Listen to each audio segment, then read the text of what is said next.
I'm supposed to be doing Spider-Man 2, and that movie is still coming, but a friend of mine recommended that I give this movie a watch, and oh boy, Sony is the gift that keeps on giving. There was a lot of noise about this movie last year, but I will admit that I was not interested.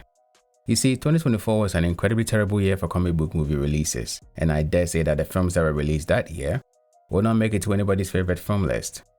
With the likes of Joker Part 2 and The Crow, this state of affairs is basically expected. So I decided I would save my money and give this a wide miss. But since the digital release, I didn't have to go to cinemas to watch it. So I figured I would give it a watch, and I must say, I have grievances with this film. You see, on a purely technical level, there is nothing really special about this movie. Aaron Taylor Johnson is good here. So is Russell Crowe. Hell, even some of the action scenes are pretty decent, but then again, that's expected from even a throwaway action flick like this one. The things that are wrong with this movie is everything else. But I must confess, I really enjoyed myself watching this terrible movie for my own reasons. So Kraven is about Spider-Man villain Kraven the Hunter, except in this film, he is an anti-hero that hunts bad guys. I don't know why he does this instead of hunting dangerous animals like in the comics, but I guess we have to give our main character some action scenes, right? The Kraven of this movie is nerfed. He does not have the killer instinct of the comic book version at all. And if I'm being brutally realistic, this portrayal is basically kick-ass with some hair and some muscle. For a truly great portrayal of Kraven, look at the version on Spider-Man 2 for the PS5. That ruthless, cunning savage we fight throughout the game, now that is Kraven. There have been talks of this movie as far back as 2013 when Sony first wanted to do this whole Spider-Verse thing. First, they wanted a Sinister Six film, which was teased at the end of The Amazing Spider-Man 2. Next, they handed the character over to Marvel to put in the MCU because they realized a bit of more than they could chew.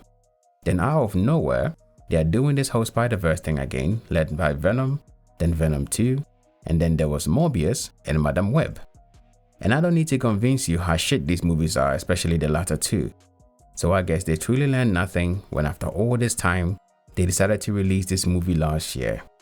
Now, I can't blame Sony for not being able to read a room, because if they did, they would have sold Spider-Man back to Disney and stopped throwing money away like this.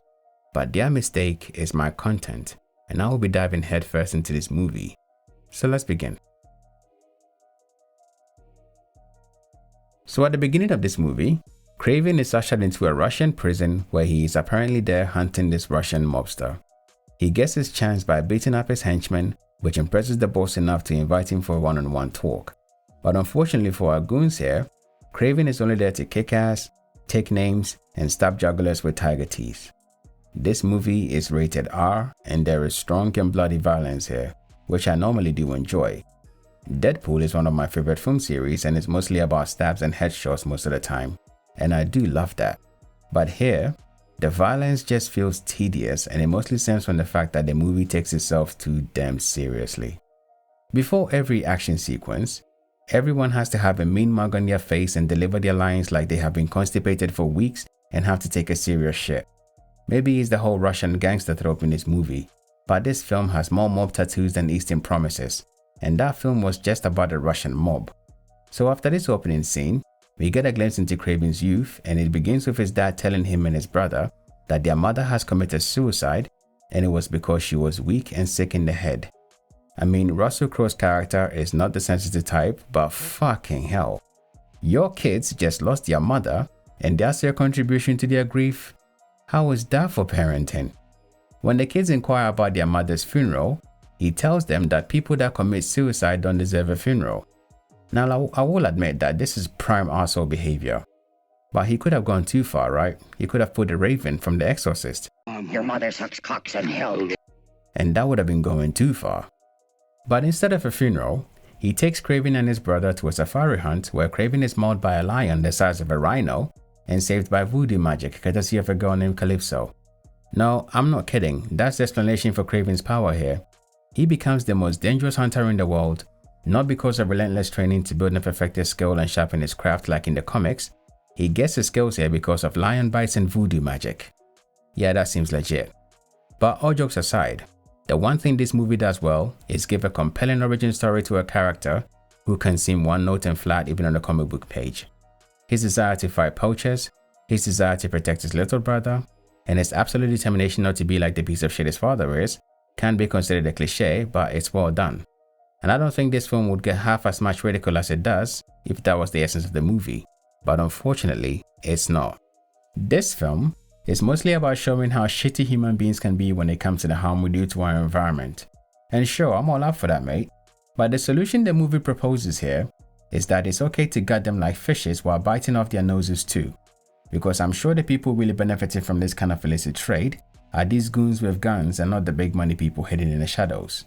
It's like saying this movie is shit because of the actors and not that the studio execs at Sony are hellbent on ruining the Spider-Man franchise as long as they make some pennies along the way. But I digress.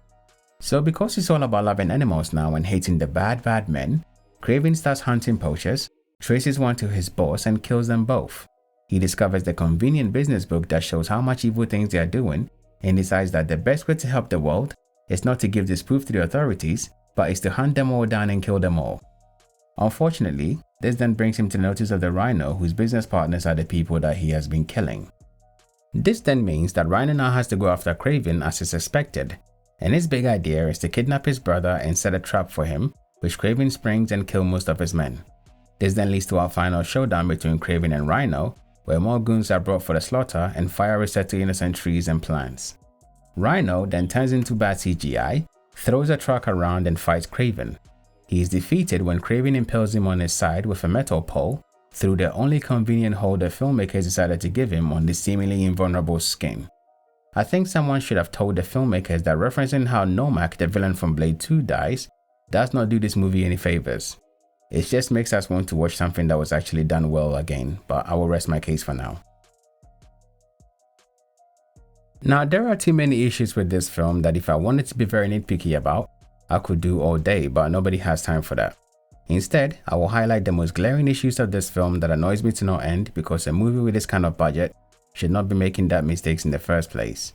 First off, the Rhino in this film is played by Alessandro Nivola, and he plays him exactly as you would expect, like a weirdo with a verbal tick.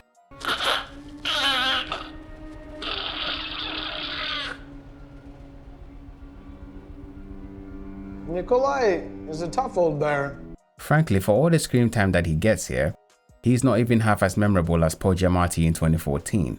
And all he did in that movie was drive a truck, get his pants pulled down, and get placed in a metal suit.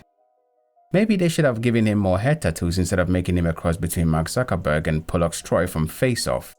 But I digress. I remember back when The Amazing Spider-Man 2 came out and they gave the metal rhino suit to Paul Giamatti.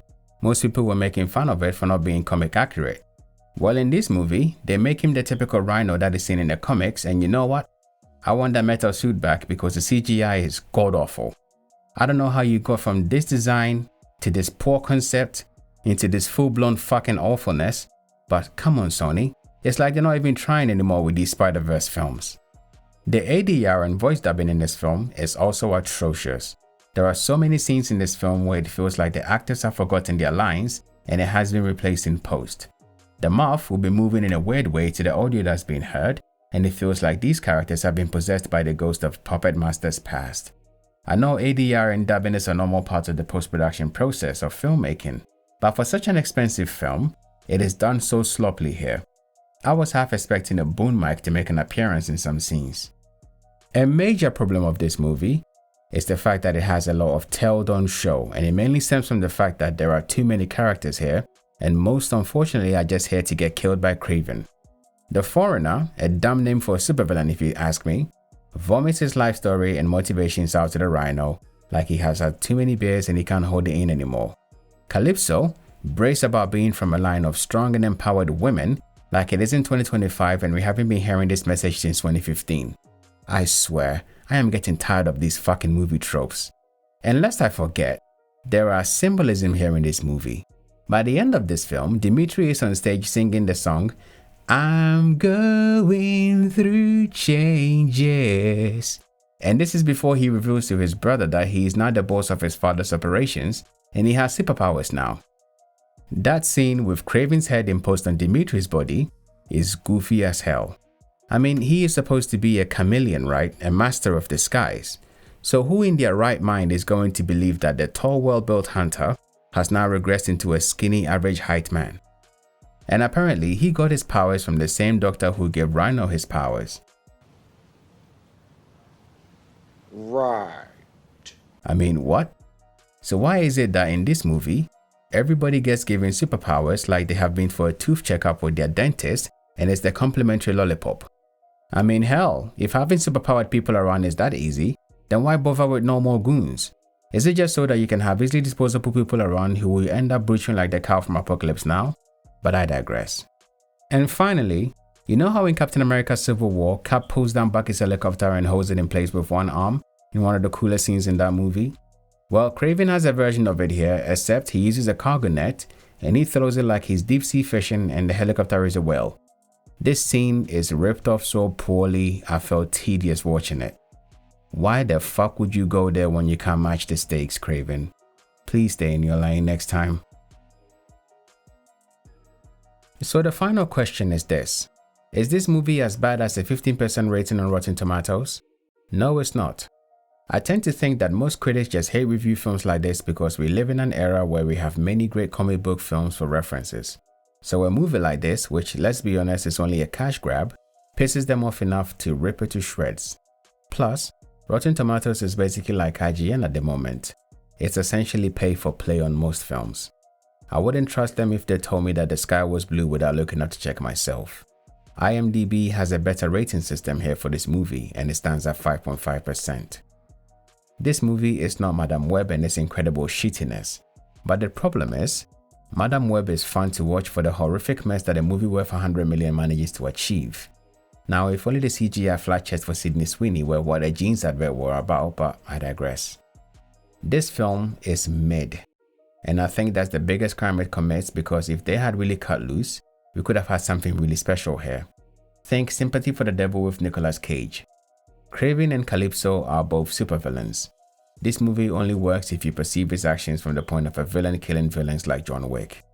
If they had dropped the entire need to make him a version of Wade Wilson and let him be Kraven, I dare say that most people would have enjoyed this film. The thing is, Sony already has a version of Spider-Man that they have been showing on screen since 2018 played by Tom Hardy. He just happens to be called Venom. Let Kraven hunt Venom as Venom Part 3. Now imagine all the incredible shenanigans and memeable moments we could have had there. Two superpowered villains going blow for blow, fist for fist and bite for bite. It could have been the Batman vs Superman of the Sonyverse, but nope. Instead, they wasted money to release this movie and also pushed that shitty final Venom film to the cinemas in 2024, but we will get to that movie in time. As it stands, Kraven is a competently made action film which can be fun to watch if you imagine him to be John Wick that does parkour. Give it a watch and you might find out that the reaction to this film is completely overblown. Till next time, friends.